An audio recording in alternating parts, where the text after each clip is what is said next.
গতবারে হোলির আগের দিন এই গুঁড়ো আবিরগুলো দিয়ে একটা আলপনা করেছিলাম। বেশ অনেকখানিকটা সময় লেগে গেছিল তাতে। তবে ছবিটা ভালো করে তুলতে পারিনি, কারণ প্রথমত আলপনা দিতে দিতে রাত হয়ে গেছিল, আর সকালে উঠে দেখি বৃষ্টিতে আলপনার এই অবস্থা।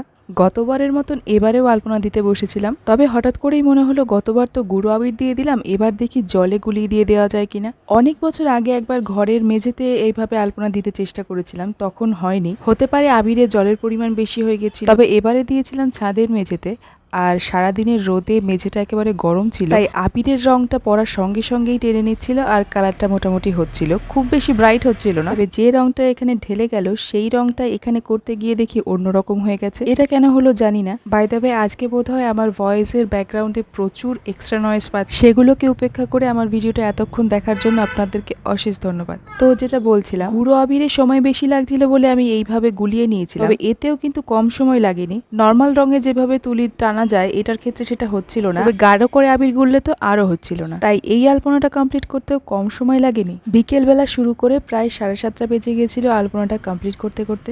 আমার রং গোলানোর পাত্রগুলো দেখেছেন? 10 টাকার কেকের ট্রে।